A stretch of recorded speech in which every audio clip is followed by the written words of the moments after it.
What is going on, everybody? Welcome back to a brand new episode of our iRacing career mode here on the channel. Today, it's a bit of a laid back one. It's All-Star Weekend here now, but we do have some rumors of Kurt Busch retiring after the season. Apparently, Michael McDowell was seen leaving the track in a Toyota last weekend after Kansas. Maybe some linking right there that is happening between the whole Kurt Busch retiring situation and whatnot, but that's something we will have to pay attention to as the season continues on here now, as it's North Wilkesboro All-Star Weekend here in this 21 Wood Brothers Motorcraft NZXT Ford Mustang. Very excited for this race weekend here. We've been a part of rumors as well, potentially going to another team instead of Penske next season. It's not guaranteed that we go to Penske, but obviously if we can keep doing what we're doing and just wreck a little bit less, we're going to have a pretty good chance, because we've been doing a pretty decent job so far for the standard of this 21 car. Like I've repeated in so many episodes, we're not expecting to win in this 21 car. This team has 99 wins in the NASCAR Cup Series. We really want to deliver them their 100th win, and I feel like we only do have one season to do that here now, as we jump through into qualifying actually for the Showdown, because we are in the Showdown. We did make it into the All-Star race as a free pass because, well, we are a rookie and we haven't won a race yet here in the Cup Series, so we have to do it the hard way here. And I'm going to go over the formats of the Showdown and the All-Star race. Don't you worry, I'll explain how it is going to work. Unfortunately, we do have to race in the daytime for both the Showdown and the All-Star race, so North Wilkesboro on iRacing here does not have lights, so we are forced to the daytime, unfortunately, here. But qualifying, we absolutely blew the competition out of the park. First lap, we were on pole. Second lap, it was even quicker. We were over a second quicker than second place Eric Jones, and it was an easy pole here in North Wilkesboro for the Showdown. And speaking of the Showdown, let's go into the format for you guys so you're not confused. It's simple. 40 laps. The first two segments are 10 lap sprints. The winner at the end of both of those 10 lap sprints, they move on. The final one is a 20 lap sprint, and then whoever wins the final 20 lap sprint moves on. So 3 drivers move on there, and then a fan vote winner, just like real life. Not a very competent format, so once again we're having 2 back-to-back 10-lap sprints and then 1 20-lap sprint, and the winner at the end of each of those yellows will move on, and hopefully we're going to be the first one to move on. We had an unbelievably fast car compared to the competition here in the Showdown as we're underway here from North Wilkesboro. Leading the way down into turn 1, Eric Jones, actually, he's able to edge us out there into the entrance of the corner. However, look at the speed through the center and exit, powering to the lead by already 4 or 5 car lengths down into turn 3, and I said, see you guys later. We're gonna just go and try and cruise to a stage 1 or a segment 1 victory, whatever you want to call it at this point here. But all we have to do is hold on for 10 laps. In 10 laps at North Wilkesboro, you basically need to hold on for 3 minutes at the most. So it's very straightforward here for us. The task was easy. I was very confident with the speed of this car. We weren't the quickest in practice, where everybody was on the track, including all-star drivers. So I knew that I was reassuring myself, not get ahead of myself really, because although we're super fast right here, we will for sure get a reality check in the All-Star race. If we advance, we still have to hold on for another lap. We had already come to lap 10 and I was running about 4/10, 9/10 of a second of a lap faster at times than some of these guys, but it kind of faded. They were actually closing the gap to me later in this 10-lap run in terms of how much they were off, with Eric Jones and Austin Cindric battling for second place. But I cruised to the segment 1 victory. We have made it into the All-Star race. We were so fast though, however, you can see we blew everybody out of the park that I actually, instead of going into the garage, NASCAR called me to the inspection site of the track. So we would pull into the pit lane and we actually have to head to inspection because NASCAR wanted to take a second look at what was going on with this number 21 car, because it was lightning quick. So I would end up in inspection. Fortunately, I can confirm we would pass inspection. The car was legal. We're okay. So we move on, and this was what happened throughout the rest of the Showdown. Austin Cindric, he would end up dominating the second 10-lap segment. It wasn't even a competition for him, just like it was for me, and you can see he would come through to win segment 2. So Austin Cindric is going to join myself in the All-Star race. That puts 2 rookies in the All-Star race this season, with myself in that number 2 car and 2 Alliance teammates there with the Wood Brothers team, the Penske team. Now the final 20-lap segment would get underway. It was 2 Stewart-Haas Racing teammates battling each other. It's Briscoe, it's Ryan Preece. The outside is where you want to be on this circuit. It's going to wear your tires, but you are going to be be very fast here on this outside line. You're going to see Priest kind of misses the apex there in turn 3, but he's going to try and fight back on the exit of turn 4. Briscoe stays way low. They know this is their final chance to advance into this all-star race. Tyler Reddick as well, just behind Eric Jones there in 4th place. Daniel Suarez, Justin Haley all back there in the mix, but it looks like it's going to be Ryan Priest. If he can just get through turn 3 and 4 without any issues, I think he's going to come out as the leader and say see you later, but it's still side by side. But it looks like down into turn 1, he's going to have the advantage. Yes, he does. Ryan Priest clear as they continue to battle behind. Now, the battling up front would calm down a bit, and you can see by the time we came through to just 7 laps ago, Priest still leads, Chase Briscoe 2nd, Eric Jones in 3rd place with Tyler Reddick Suarez following to round out the top 5, but it wasn't over because Briscoe would run down that 41 of Ryan Priest with 2 laps to go. The two teammates who would both love to get both of their cars into the all-star race, but it looks like it's only going to be one. Here comes that 14 around the outside into turn 3 as they approach this final lap of this showdown to get into the all-star race. Priest side by side still with Briscoe. What a season it's been for Priest, getting catapulted into this 41 car after the issues with Cole Custer in the Daytona 500, and here he is with a chance to advance into the all-star race, but I think it's going to have to wait with a last lap, or last 2 lap pass, I guess we can say, from Chase Briscoe. He's going to come through 3 and out of turn 4. Chase Briscoe wins the final 20 lap sprint, advances into the all-star race with myself, Austin Cindric, as well as the fan vote winner. You guys are going to be wondering who that is going to be. You're about to find out here in just a second as you see the rest of the field cross the line. And the fan vote winner is Tyler Reddick. So Ryan Priest, unfortunately, does not advance. So I win the first segment, Cindric wins the second segment, Briscoe wins the third. We 3 move on, and Tyler Reddick is your fan vote winner. So us 4 drivers will all move on into the all-star race. Let's head to that all-star race. I'll send it over to Alan Bailey for the pre-race, and then we'll go over the all-star race format. For the first time since 1996, the NASCAR Cup Series is at North Wilkesboro Speedway, and boy, does it feel good to be back. I'm Alan Bailey with coverage on ARN. This .625-mile oval first opened in May 1947 and ran Cup races up until 1996. Then reopened in 2009, closed again in 2010, and finally reopened for a 3rd time in August 2022. They say 3rd time's the charm, and thanks to local fan support and NASCAR's prodigal son, Dale Jr., the Speedway once again has risen from the dead. No points on the line today, though. It's the NASCAR All-Star Race. Checkers or records. The track surface is old and should wear tires very nicely. Most of the infrastructure around the track is replaced with a classic feel. And now, the moment we've all waited years for, the start of the NASCAR All-Star Race at North Wilkesboro Speedway. We are ready to go green. Thank you to Alan as usual for the awesome pre-race stuff he just put together. You saw the format, very straightforward. It is 30 laps in segment 1, 20 laps in segment 2, 40 in segment 3, and then NASCAR, you know, always has to have some form of gimmick here in the All-Star race. They have 2 sets of 5-lap showdowns here to determine the All-Star winner. Now, there's no other gimmicks in between. There's no mathematical equations that you need to sort out to decide who's starting where for this segment, blah, blah, blah, like you'd like to see NASCAR do in real life that no one likes, but they force down our throats every year. We're not doing that here because I have control this time. No, it's wherever you finish in the segment, that's where you're starting in the next segment, unless you choose to pit. So 30 laps. Now, a part of this format, I listened to the Dale Jr. download quite a bit, and I remember the episode of Dale talking about, with, I think it was Marcus Smith, what he wanted to do with the All-Star race, what his ideal format would be, and it would be opening up the race with a lot of racing. The fans have been waiting so long to see NASCAR at North Wilkesboro again. They want to see a lot of racing. They don't want to see a really quick sprint and then we're already back under yellow. So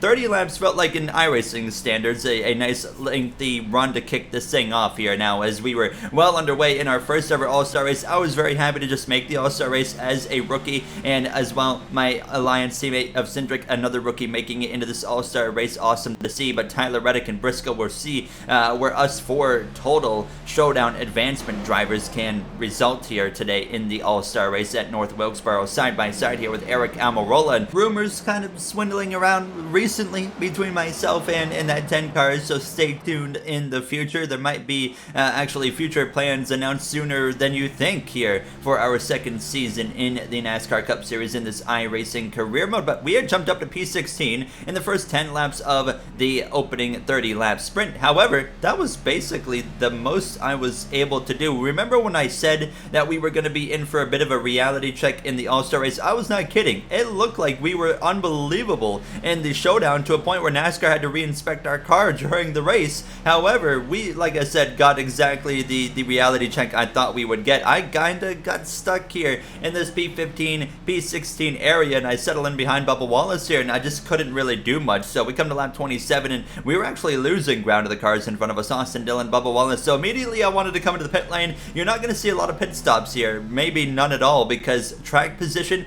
is very, very important, and a lot of drivers are not going to want to give it up here, especially when it's only 100 laps at North Wilkesboro. Kyle Larson, he would come through at the end of the first 30 laps to win this segment. Ryan Blaney, Joey Logano, Byron Elliott, Chastain up there in the top 6. And another important thing here today in this All-Star race as the yellow flag comes out is the caution laps do not count. Similar to what you saw in Texas in real life in the All-Star race. I think that the laps did not count under yellow. Correct me if I'm wrong, but I feel like I remember that being a thing. However, that means you cannot lose a lap here today. If you spend an hour in the pit lane for whatever reason, you're still going to be on the lead lap. But we come into the pit lane here, put 4 tires on, which meant we would restart at the back. But the main reason I wanted to do this was because I saw what we had coming up. We had a shorter segment here for segment 2, which is 20 laps, but then we also have a 40 lap segment. I had already felt like the first 30 laps I was kind of learning against this All-Star grid, and I'd burned up my tires too much, so I wanted to make sure that I pitted at the end of those 30 laps, set myself up for not even this segment, but setting myself up for that third segment of 40 laps, and that was kind of the goal there. That 40 laps takes us to lap 90, 10 laps to go in the All-Star race, where that will then be decided by 2 5-lap sprints, which is going to be absolutely insane, I hope, here. Now, as you can see myself going 3 wide in the middle between the 34 of Michael McDowell, the 3 of Austin Dillon, making some moves there now as we are continuing to move our way forward. I feel like, you know, here in segment 2, if we can come out of this with a top 10, that would be absolutely incredible. You can see Kyle Larson, your segment 1 winner, really starting to struggle right now here in this second segment. He's stuck on the inside. The inside's where you save the tires, but it's not where you find the speed here. Now, as I'm up the inside of Almirola, on the outside of Bubba Wallace, we've got ourselves in a lot of 3 wide moments, but I didn't want to push the tires, but I wanted to make sure I was aggressive enough to be able to make some actual legitimate ground up here in these 20 laps that we had, and we were already almost halfway done those 20 laps.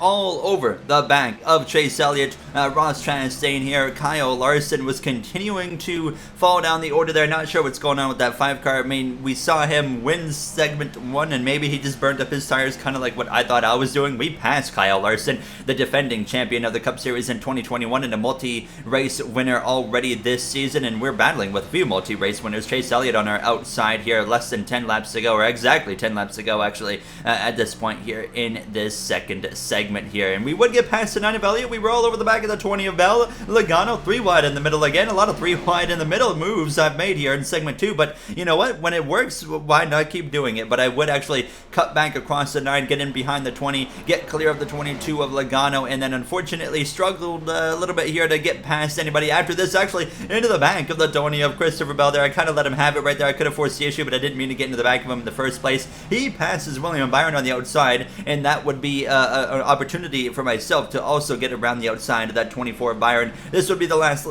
pass that I would make here in this segment, and then we come right through to the final lap at a turn 4, P5. We would work our way up to in segment 2 in this 20 lap sprint. Absolutely fantastic, and nobody would pit again, so we go into segment 3 for the 40 lap sprint, the very long segment leading to the final 10 laps, and we're going to have, what, 30 still lap fresher tires. However, I could see the advantage of those tires was dwindling very, very quick, and we probably weren't going to have as much as we get back underway for this 40 lap segment here. Segment 3 of 5 underway. Kyle Busch in front of us. Ryan Blaney been very strong so far. Martin Truex Jr. We'll see if Kyle Larson can maybe rebound. Started up front, of course, won the first segment. We're 3 wide in the middle again with the 2 JGR drivers of Kyle Busch as well as Christopher Bell. We're going to clear the 20, and then Kyle Busch, I'm going to pinch him down on the exit of turn 4. He can't get the throttle throttle down. I'm up in a P3 here in the All-Star race. What a drive, and it's just purely on tire strategy. We do not have a third place car in raw pace, in my opinion. Around the outside of Ryan Blaney, even clear for second place as we head down into turn 3. Blaney's going to hit us, though, in the left rear corner panel, shove us up out of the groove. He is not wasting any time as we exit turn 4. We're going to completely lose it on the exit of turn 4 into the outside wall we go.